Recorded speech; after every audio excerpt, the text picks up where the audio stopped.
Hello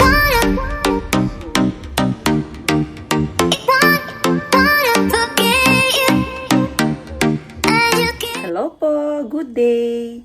Galing kami sa San Luis kahapon, San Luis Aurora. Medyo paggabi na nung dumating kami, so nakabili naman kami ng mga konting pasalubong. Tapos nakabili ako ng ganito.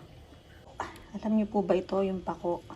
Masarap to kapag nilagyan ng itlog, chicharon, tapos papatakan mo ng konting lemon or calamansi, tapos lagyan ng konting kamatis. Ito, binababad ko ngayon ng konti para maalis yung mga parang ganyan o yung mga nakakapit na maliliit. Kasi galing bundok yan eh. Kinukuha nila doon. So, lagyan ko muna ng konting baking soda para mas maging malinis. Sabi po nila, ganyan. Mas magiging malinis yung mga ibinababad yung gulay, prutas, kapag nilagyan ng baking soda. So, ayan po, nilagyan ko ng konting baking soda para maalis yung mga nakakapit na mga maliliit. So, ayan. Babad ko muna. Habang si Habi naman ay naka-lunch break sa kanyang work. So, hinihintay ko ang chicharon at ang itlog na maalat na pinabili ko sa kanya para ihahalo natin sa pako. See you ulit mamaya. Sa wakas, dumating na ang itlog at chicharon. Talagay natin sa pako. Oh, ayan.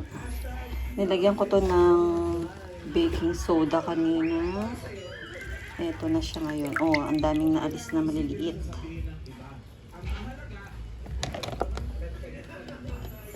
Ayan, oh. Kita nyo ba? So, pag nagbabad kayo ng mga fruits or veggies, ganyan, lagyan nyo ng konting baking soda. Madaming maaalis. Tapos yung parang yung katas niya na maitim. Isang wash pa ang gagawin natin. Ayan.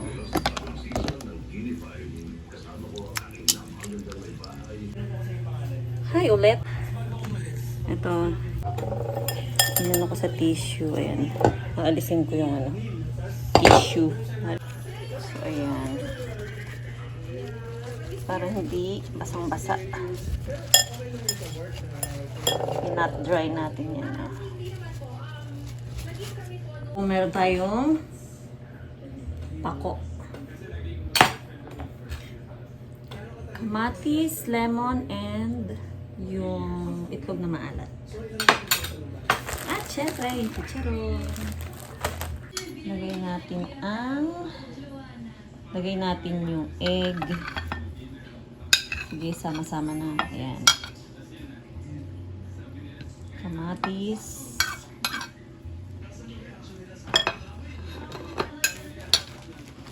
And chicharon.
ensaladang pako.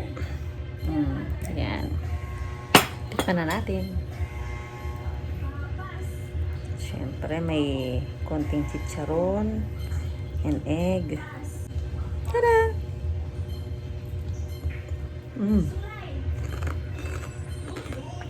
Sarap. Ayos.